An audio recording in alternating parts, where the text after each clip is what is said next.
You are watching The World 24/7 on the NDTV network. I'm Parmeshwar Bawa. Let's begin with the top stories you need to know. Special counsel prosecutors dismissed the two federal criminal cases against Donald Trump in separate court filings as they bowed to the reality that they would not be completed or proceed to trial before Trump returns to the presidency next year. Trump says he'll slap tariffs on Canada, China and Mexico on day one. He has said when he takes office on January 20th, 2025, he will charge Mexico and China with a 25% tariff on all products coming into the United States. As per reports, Netanyahu has signaled his potential approval for the emerging ceasefire with Hezbollah during a security consultation with Israeli officials over the weekend. The floods brought by Storm Bert have been absolutely devastating as heavy rain and strong winds continue to move across the United Kingdom. Veer Das, who is the first Indian ever to host the Mega International Emmy Awards, owned the red carpet along with Aditya Roy Kapoor in New York. The Emmys feature over 50 nominees from 21 countries, including India, Australia, the UK, Argentina, Brazil, and France, among others.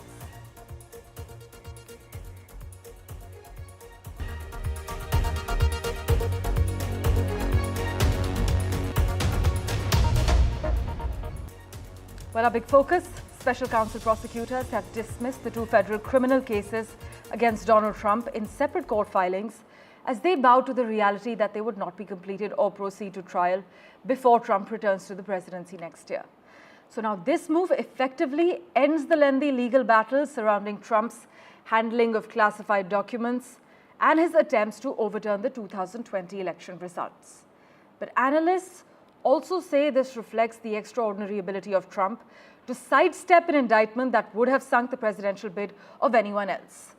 Do remember, with his election victory, the cases were always bound to be dropped as a long-standing Justice Department policy prevents criminal actions against a sitting president. My colleague Benji Haya joins you with the lowdown. He didn't win in the courtroom, but at the ballot box, and Donald Trump's victory in 2024 all but puts an end to his legal challenges by consigning his outstanding trials to the ash heap of history. Both the one dealing with the previous election, which culminated in a deadly riot on Congress, and another on his alleged hoarding of classified documents, which was dismissed by a Trump-appointed judge this summer and is also being abandoned by the Justice Department. Even though Trump was criminally prosecuted as a private citizen, his impending inauguration throws up an unprecedented constitutional conundrum. Confronted with the situation, the special counsel sought legal advice and concluded the cases be thrown out because the Constitution forbids the federal indictment of a serving president. Meanwhile, his sentencing in his hush money case was postponed last week following a Supreme Court ruling which grants him presidential immunity for so-called official acts. Trump calls these decisions a major victory for the rule of law, promising to end the political weaponization, he says, of the justice system. But having largely evaded America's justice system, he now has a chance to weaponize it in his favor and reshape the rule of law to his whim. Benji Haya, NDTV, Washington. Meanwhile, Donald Trump is making good on his tariff promises, saying he plans to impose them on Mexico, Canada and China in an effort to stop the flow of drugs entering the country and also illegal border crossings.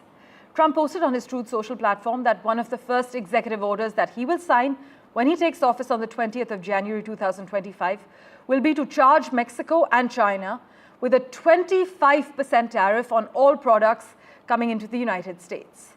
In another post, Trump said he will be charging China with an additional 10% tariff on top of any additional tariffs on products coming into the US, arguing the country wasn't doing enough to stop the flow of illicit drugs. So, economists predict that the tariffs imposed by Trump would lead to higher prices for US shoppers. Importers typically pass on the added cost of these tariffs to consumers, making everyday goods more expensive. But according to an estimate from the Peterson Institute for International Economics, Trump's tariffs could cost the average American household around $2,600 annually. With that, let's turn our attention now to Dr. J Shankar's touchdown in Italy. Well, India supports an immediate ceasefire in West Asia with a long-term commitment to a two-state solution, as stated by External Affairs Minister Dr. J Shankar during the 10th edition of the Mediterranean Dialogue in Rome.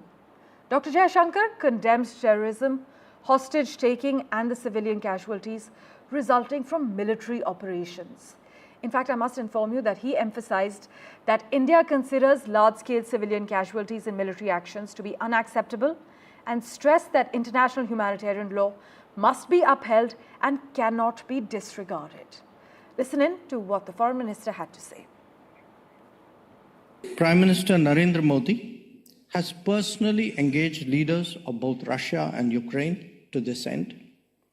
This has included his visiting Moscow and Kiev. Our senior officials remain in continuous touch. We firmly believe that those who have the ability to explore finding common ground must step up to that responsibility. The IMEC, the India, Middle East, Europe Economic Corridor, that was announced in September 2020, can be a game changer. The conflict underway currently in the Middle East has undoubtedly been a major complication, but it is proceeding, the IMEC is proceeding ahead on the eastern side, especially between India and the UAE and Saudi Arabia. Our concerns have also been increasing on the widening of the conflict. We have been in regular touch with both Israel and Iran at the highest levels to advocate restraint and enhance communication. My colleague Mohammad Ghazali joins us live. He's been tracking Dr. J Shankar's visit very closely. As we've just heard, Ghazali, Dr. J Shankar has voiced concerns over the widening conflict in West Asia. But take us through the key takeaways from the last 24 hours. Dr. J Shankar spoke about two conflicts, both Russia and Ukraine and the war in the West Asia. And in both the cases, he emphasized that how India or Prime Minister Modi has been in touch with the leaders of both the groups which are at war. When it comes to Russia and Ukraine, how Prime Minister Modi or the government of India have been in touch with Mr. Zelensky, the president of Ukraine, as well as President Putin. And it also outlined that for West Asia, India is also in touch with Iran and Israel both, which is largely believed that Iran is fueling all the trouble in the Middle East. But India continues to have its relations with both the parties in both the conflicts. And that is where the concern grows that how India will proceed with the connectivity issue, because India is also working on this IMEC corridor, which was conceptualized last year in the G20 when India was the host. And that is why Mr. J Shankar said that the first leg or the eastern part of that corridor, which connects India to UAE as well as Saudi Arabia, is in work or is in progress. But it can only work or fructify if the conflict in both the regions is stopped, if the wars is stopped in both the regions, whether it be Russia, Ukraine, or the Israel-Iran conflict which is going on. Besides that, the message was also there that India, being the voice of the global South, is trying to pose itself that it can work on a solution, it can offer itself as a peacemaker, and having good relations with both the parties in all the conflicts, India also offers a chance that it can bring these leaders or these groups to table for a discussion. As always, Ghazali, thanks so much for joining us with the latest. Well, Israel has conducted multiple attacks in southern Beirut, and battles have raged in southern Lebanon after Hezbollah claimed 50 attacks on Israeli targets in one day. The escalation came as the United States and the European Union pushed for a truce in a war Lebanon had said has killed at least 3,754 people. This is since October 2023, most of them though in the past 2 months.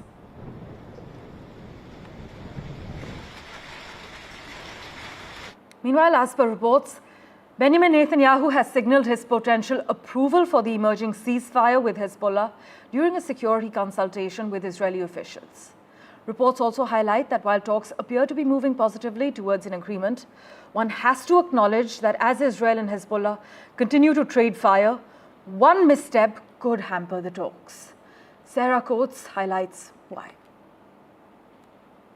Well, there is cautious optimism here in the region that something may actually be achieved with regards to this ceasefire between Israel and Hezbollah, with that Israeli Security Cabinet meeting happening, as you mentioned, on Tuesday. Now, once again, cautious optimism, but we have certainly seen a lot of these ceasefire efforts fall through in the past. Now, one of the main sticking points, according to the Israelis, is that Israel wants the freedom to respond militarily to Hezbollah if this ceasefire is in any way violated. Now, there is a bit of pushback when it comes to the far right wing here in Israel. They're basically urging the Prime Minister Benjamin Netanyahu to reconsider, saying that it is not too late, while a number of these northern mayors have been calling this a surrender deal. Now, from what we do understand, this would be mainly based around UN Security Resolution 1701. It would actually be monitored by a five-party body headed up by the United States. And what it will basically mean is that these Hezbollah fighters, they need to move further north, back behind the Litani River, while these Israeli troops, they actually need to completely pull out of Lebanon. Now, as these ceasefire efforts continue, so too do hostilities. There have been a number of airstrikes in the east of Lebanon over the past hours in the Baalbek region. We do understand that 9 people have been killed there. There have also been strikes down in the south, in the Tyre region, with some 15 people killed there. That is according to Lebanon's health ministry. Well, there's been a fresh evacuation order and reported strikes in the southern areas of Beirut. While here in Israel, red alert sirens continue to ring out, the result of missiles and drones being sent into Israeli territory by Hezbollah. Sarah Coates for NDTV, Tel Aviv. With that, let's turn our attention now to the United Kingdom. Well, commuters there were warned not to travel as Storm Bert continued to cause havoc across the country. The second named storm of the season brought devastation over the weekend, with the deaths of at least 4 people, while hundreds of homes were flooded and several areas were left without electricity. The impact of the storm prompted Steve Reed, the Environment Secretary, to say the UK's flood defences were in their worst condition on record.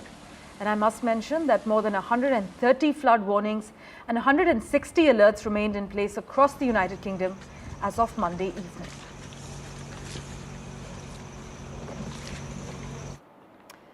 And switching tracks, Veer Das, who is the first Indian ever to host the Mega International Emmy Awards, owned the red carpet along with Aditya Roy Kapoor in New York. The Emmys feature over 50 nominees from 21 countries, including India, Australia, the United Kingdom, Argentina, Brazil, as well as France, among others. And Abira has been tracking the latest as far as all the developments in New York are concerned. She joins us live at the moment. Abira, take us through the leading nominations for the 2024 International Emmy Awards. As we can see, Aditya Roy Kapoor and Veer Das have already set the red carpet on fire. Yes, the event has already started. Veer Das spoke to the media on the red carpet and he said, he was asked if he's nervous and he said, good nervous. So that's a good thing, and fingers crossed for Aditya Roy Kapoor because Night Manager has been nominated for Best Drama. Hope, we again bring home an Emmys this time. Last year, Ekta Kapoor was the first Indian ever to get an Emmys, and of course followed by Veer Das the same year, last year, 2023. And this year, Veer Das is, of course, hosting it, again making history for us, being the first Indian ever. And we already have some winners. We have Best Arts Programming goes to Pianoforte. We have Best Performance by an actress that went to Akoba Chutimon. And we have Non-Scripted Entertainment winner, which is a Restaurant Mitzvah Stand Season 2. So, yeah, the announcement is continuing. And while we are speaking, there are more winners' names coming up, and we are seeing these videos of Veer Das doing the rounds where the audience is in splits, laughing, and they are enjoying themselves. And Veer Das is absolutely in form, and yes, we are absolutely proud of him. Abira, we will of course touch base with you as and when more winners are announced in New York. Thanks so much for joining us with that update. As always, news and updates continue right here on NDTV. Taking a quick break for now.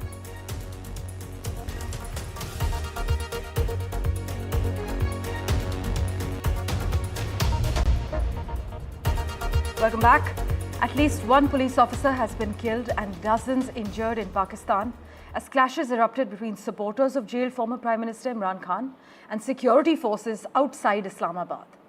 The violence followed Mr. Khan's call for a march on Parliament and a sit-in to demand his release. Take a look at the finer details.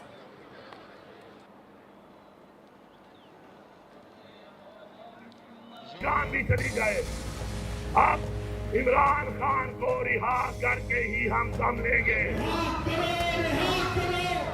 Pakistan continues teething on the edge. Tensions are simmering once again in the cash-strapped nation as police clash with thousands of supporters of former Prime Minister Imran Khan demanding his immediate release. The scene is chaotic as protesters march towards the nation's capital, Islamabad.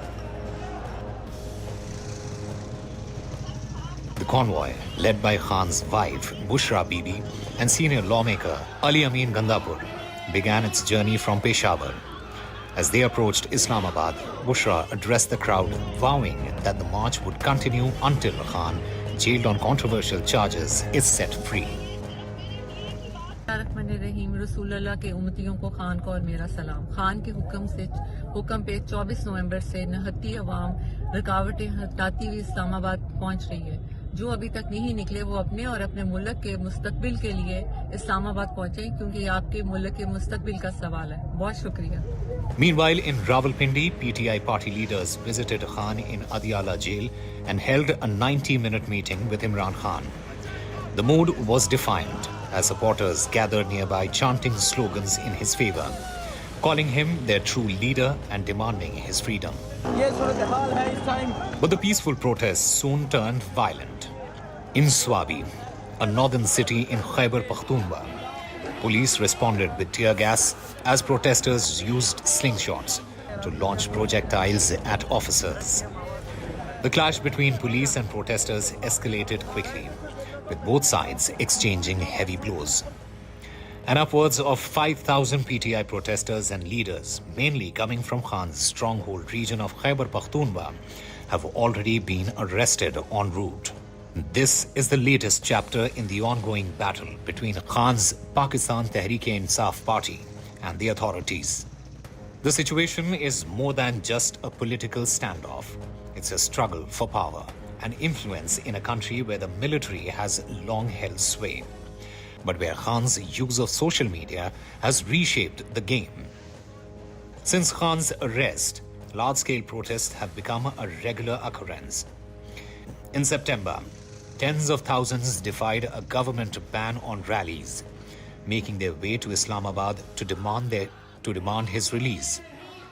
As the stakes grow higher, the battle for Khan's freedom is far from over, and it's clear that the situation could spiral further out of control. For now, the march towards Islamabad continues, and Pakistan remains on edge.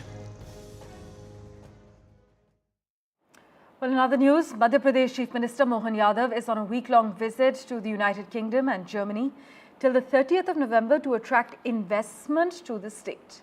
In fact, the Chief Minister's office says Mr. Yadav will hold one-on-one discussions with industrialists and investors to secure investments in key sectors such as the automobile industry, electric vehicles, renewable energy, education, as well as food processing.